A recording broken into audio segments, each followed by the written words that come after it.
Hello everyone, welcome to GK with GS. और आज के लेक्चर में हम डिस्कस करने वाले हैं जनरल अवेयरनेस के टॉप 50 क्वेश्चंस का सेकंड पार्ट। जैसे कि आप जानते हैं, फर्स्ट पार्ट में हमने इंपॉर्टेंट क्वेश्चंस को डिस्कस कर लिया है और यदि आपने वो वीडियो नहीं देखा है तो मैं आई बटन में उसका लिंक दे दूंगा, आप यहां जाकर उसे देख सकते हैं। जैसे कि आप जानते हैं, इस लेक्चर में हमने उन्हीं क्वेश्चन को सिलेक्ट किया है जो कि एसएससी के प्रीवियस ईयर में आ चुके हैं, इसलिए सभी क्वेश्चन बहुत ही इंपॉर्टेंट है। तो आइए बिना देर किए शुरू करते हैं। देखिए, हमारा फर्स्ट क्वेश्चन ये कहता है कि चोल वंश के किस राजा को गंगईकोंड कहा जाता है, और इस क्वेश्चन का राइट आंसर है राजेंद्र प्रथम। राजेंद्र प्रथम को गंगईकोंड के नाम से जाना जाता है। और क्यों जाना जाता है?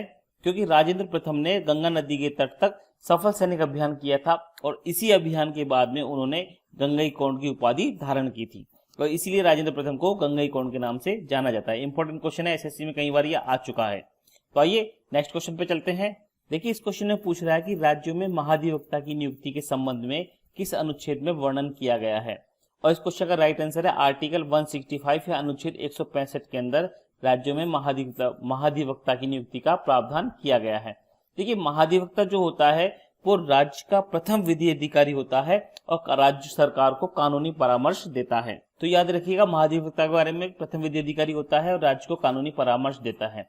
जिस प्रकार से राज्यों में महाधिवक्ता होता है, उसी प्रकार से केंद्र के अंदर महान्यायवादी होता है, जिसका प्रावधान हमें अनुच्छेद 76 के अंदर मिलता है। तो आर्टिकल 76 के अंदर महान्यायवादी की नियुक्ति का प्रावधान किया गया है और ये केंद्र सरकार का प्रथम विधि अधिकारी होता है और केंद्र सरकार को कानूनी परामर्श देने का कार्य महान्यायवादी का होता है।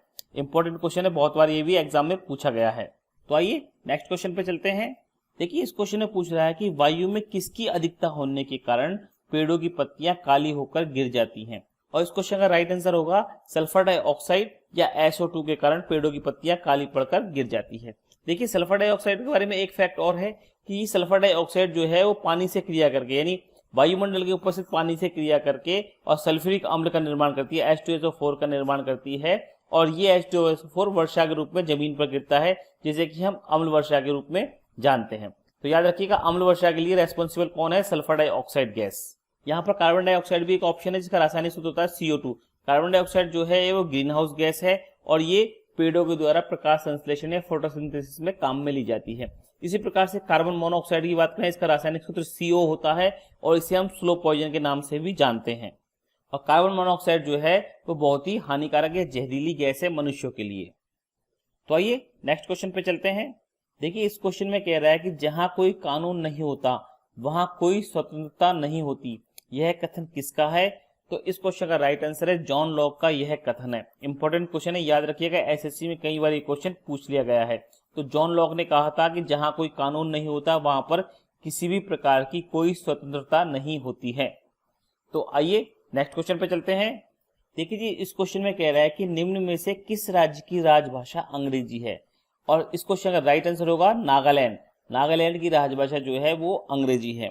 अब यदि नागालैंड की बात करते हैं तो नागालैंड का गठन जो है वो 1 दिसंबर 1963 को हुआ था। 1963 1 दिसंबर 1963 को नागालैंड का गठन हुआ था। अब यदि नागालैंड की राजधानी की बात करते हैं तो कोहिमा जो है वो नागालैंड की राजधानी है। इंपॉर्टेंट क्वेश्चन है, कई बार पूछ लिया जाता है कि किस राज्य की राजभाषा अंग्रेजी है, तो नागालैंड की है, और नागालैंड का गठन भी कई बार पूछा जा चुका है। तो इंपॉर्टेंट क्वेश्चन है आगे एग्जाम के पॉइंट ऑफ व्यू से।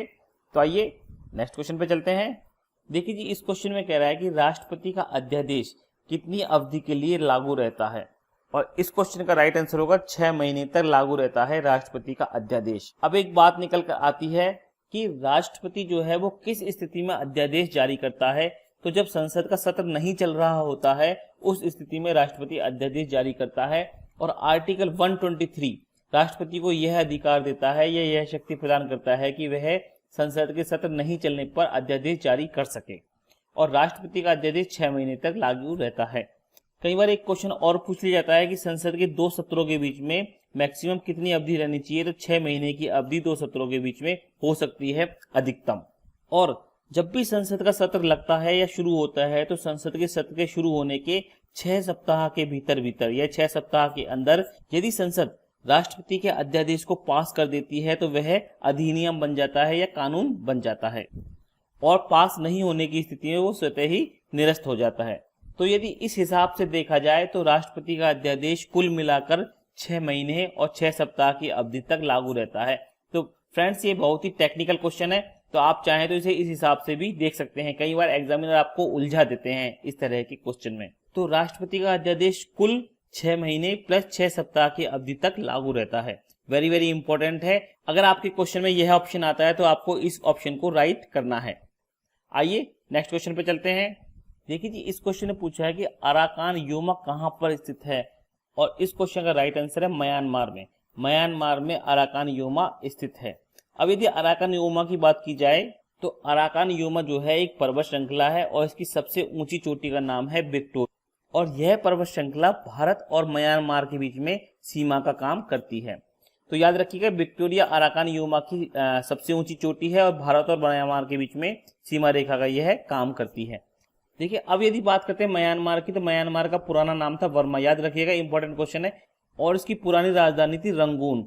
याद रखिएगा, यह है इसकी पुरानी राजधानी थी, जिसे हम यंगून के नाम से भी जानते हैं। परंतु म्यांमार की जो वर्तमान राजधानी है वह नायपीडो है। तो याद रखिएगा, म्यांमार की नई राजधानी नायपीडो है। इंपॉर्टेंट क्वेश्चन है, आया हुआ क्वेश्चन है एसएससी में ये। तो आइए नेक्स्ट क्वेश्चन पे चलते हैं। एंड नेक्स्ट वन इज, देखिए इस क्वेश्चन में कह रहा है कि भारत की सबसे लंबी झील कौन सी है, और इस क्वेश्चन का राइट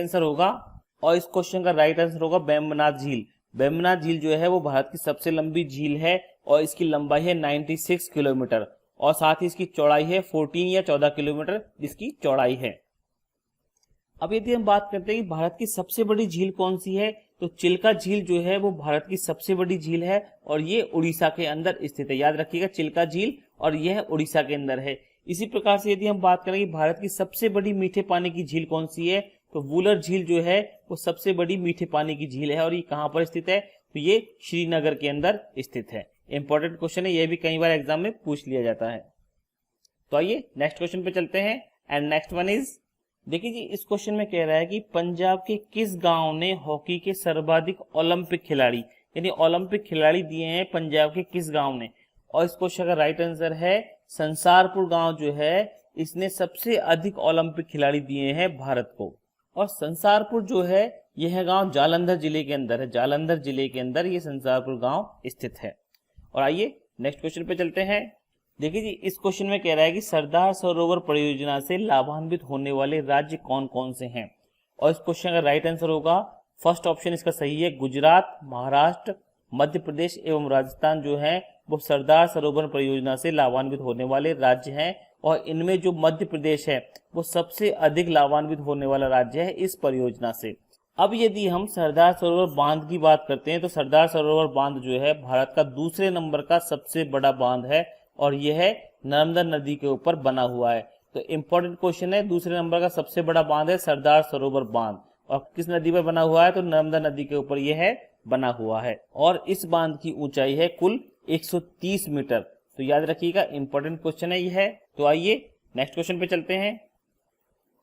देखिए जी, इस क्वेश्चन में कह रहा है, यदि किसी विधानसभा का अध्यक्ष अपना त्यागपत्र देना चाहे तो वह किसे देगा, तो इस क्वेश्चन का राइट आंसर है विधानसभा के उपाध्यक्ष को विधानसभा का अध्यक्ष जो है वो अपना त्यागपत्र सौंपेगा।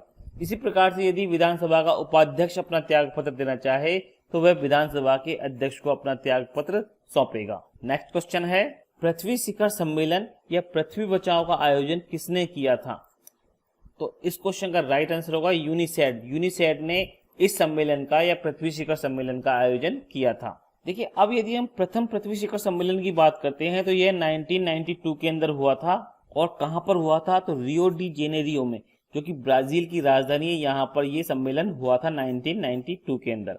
अब यदि बात करते हैं यूनिसेड की फुल फॉर्म क्या होती है, तो यूनिसेड की फुल फॉर्म होती है United nation conference on environment and development. ये यूनिसेड की फुल फॉर्म होती है। यह क्वेश्चन भी एसएससी सीजीएल में आया हुआ क्वेश्चन है, इंपॉर्टेंट क्वेश्चन है। तो आइए नेक्स्ट क्वेश्चन पे चलते हैं। एंड नेक्स्ट वन इज, देखिए इस क्वेश्चन में कह रहा है कि फरक्का बैराज बांध भारत का किस देश के बीच विवाद का प्रमुख कारण है, और इस क्वेश्चन का राइट आंसर है बांग्लादेश के साथ में विवाद का प्रमुख कारण है फरक्का बैराज बांध। अब फरक्का बैराज बांध जो है वो गंगा नदी के तट पर बना हुआ है और ये कहां पर है, ये पश्चिम बंगाल के अंदर ये बना हुआ है और इसी को लेकर भारत और बांग्लादेश के बीच में विवाद चल रहा है। आइए नेक्स्ट क्वेश्चन पे चलते हैं। एंड नेक्स्ट वन इज, देखिए जी, इस क्वेश्चन में कह रहा है कि दुर्गापुर इस्पात संयंत्र किस देश के सहयोग से स्थापित किया गया था, और इस क्वेश्चन का राइट आंसर है ब्रिटेन के सहयोग से यह स्थापित किया गया था। अब यदि बात करते हैं इस्पात संयंत्र की, तो हमारी जो सेकंड पंचवर्षीय योजना थी, सेकंड पंचवर्षीय योजना के अंदर उद्योगों पर अधिक बल दिया गया था, और इसी पंचवर्षीय योजना के तहत 3 बड़े इस्पात उद्योगों का या इस्पात संयंत्रों की स्थापना की गई थी, जिनमें से एक दुर्गापुर इस्पात संयंत्र था जो कि ब्रिटेन के सहयोग से बनाया गया था, और दूसरा था भिलाई इस्पात संयंत्र जो कि सोवियत संघ के सहयोग से स्थापित किया गया था। इसी प्रकार से तीसरा इस्पात संयंत्र था राउरकेला इस्पात संयंत्र जो कि जर्मनी के सहयोग से बनाया गया था। तो यह इंपॉर्टेंट क्वेश्चन है, बहुत बार एसएससी में आया हुआ क्वेश्चन है, इनमें से कोई सा भी आपसे पूछा जा सकता है। दुर्गापुर इस्पात संयंत्र, राउरकेला इस्पात संयंत्र या भिलाई इस्पात संयंत्र, ये इनमें से कोई सा भी क्वेश्चन आपसे पूछा जा सकता है। तो आइए नेक्स्ट क्वेश्चन पे चलते हैं। देखिए, इस क्वेश्चन में पूछ रहा है कि पीएच का पूर्ण रूप क्या होता है, या पीएच का फुल नाम या फुल फॉर्म क्या होती है। तो इस क्वेश्चन का राइट आंसर है पोटेंशियल ऑफ हाइड्रोजन, यह पीएच की फुल फॉर्म होती है। इस प्रकार से हम पीएच को लिखते हैं। देखिए, अब यदि पीएच स्केल की बात की जाए तो पीएच स्केल की खोज की थी सोरेनसन। सोरेनसन नाम के एक वैज्ञानिक थे जिन्होंने इसकी खोज की थी 1909 के अंदर, 1909 में। और ये कौन से वैज्ञानिक थे, कहाँ के वैज्ञानिक थे? तो डेनिश के वैज्ञानिक, डेनिश देश के वैज्ञानिक थे, और इन्होंने इसकी खोज की थी 1909 के अंदर। अब यदि हम पीएच की बात करते हैं तो जिस पदार्थ का पीएच जितना कम होता है वह पदार्थ उतना ही अम्लीय होता है, और यदि किसी पदार्थ का पीएच 7.0 होता है, इसका मतलब वह उदासीन होता है। तो शुद्ध जल का जो पीएच होता है वो 7.0 होता है। शुद्ध जल मतलब H2O, इसका पीएच जो होता है वो 7.0 होता है, मतलब यह उदासीन होता है।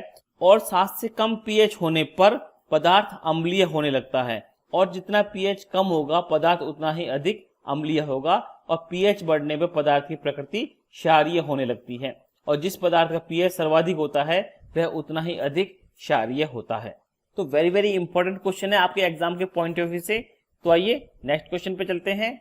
देखिए, इस क्वेश्चन में कह रहा है कि निम्न में से किस पवन को डॉक्टर वायु भी कहा जाता है, और इस क्वेश्चन का राइट आंसर है हरमट्टन वायु जो होती है इसे हम डॉक्टर वायु के नाम से भी जानते हैं। अब यदि हरमट्टन वायु की बात की जाए तो ये सहारा मरुस्थल में चलने वाली गर्म और शुष्क हवा होती है। याद रखिएगा, गर्म और शुष्क हवा होती है जो कि सहारा मरुस्थल के अंदर चलती है, और इसे ही हम डॉक्टर वायु कहते हैं। वेरी वेरी इंपॉर्टेंट है एग्जाम के पॉइंट ऑफ व्यू से। तो आइए नेक्स्ट क्वेश्चन पे चलते हैं। देखिए, इस क्वेश्चन में कह रहा है कि वर्ष 2011 में हुई जनगणना कौन सी जनगणना थी, और इस क्वेश्चन का राइट आंसर है 15वीं जनगणना थी जो कि 2011 के अंदर हुई थी। अब यदि हम जनगणना की बात करते हैं तो जनगणना जो है वो लॉर्ड मेयो के शासनकाल में प्रारंभ हुई थी। लॉर्ड मेयो के शासनकाल में प्रारंभ हुई थी 1872 के अंदर। तो इंपॉर्टेंट क्वेश्चन है यह भी। इसी प्रकार से एक क्वेश्चन और बनता है कि भारत की प्रथम नियमित जनगणना जो है वो लॉर्ड रिपन के शासनकाल में प्रारंभ हुई थी। नियमित जनगणना जो है वो लॉर्ड रिपन के शासनकाल में हुई थी 1881 के अंदर। तो यदि प्रथम जनगणना की बात करें तो लॉर्ड मेयो आएगा 1872 के अंदर, और नियमित जनगणना की बात की जाए तो लॉर्ड रिपन आएगा 1881 के अंदर। इंपॉर्टेंट क्वेश्चन है एग्जाम के पॉइंट ऑफ व्यू से। यहाँ कई क्वेश्चन आपके कवर हो जाते हैं, कई तरह से यहाँ पर क्वेश्चन पूछे जा चुके हैं एसएससी सीजीएल के अंदर। तो आइए नेक्स्ट क्वेश्चन पे चलते हैं। देखिए, इस क्वेश्चन में कह रहा है कि जब किसी वस्तु को ऊंचाई पर ले जाया जाता है तो उसकी संभावित ऊर्जा डैश हो जाती है। तो उसकी संभावित ऊर्जा पर क्या प्रभाव पड़ता है, यह पूछा गया है इस क्वेश्चन के अंदर। देखिए, यहाँ संभावित ऊर्जा को हम पोटेंशियल एनर्जी भी कहते हैं, पोटेंशियल एनर्जी के नाम से भी इसे जाना जाता है। और पिछले वीडियो में हमने डिस्कस किया था कि पोटेंशियल एनर्जी का फॉर्मूला होता है mgh।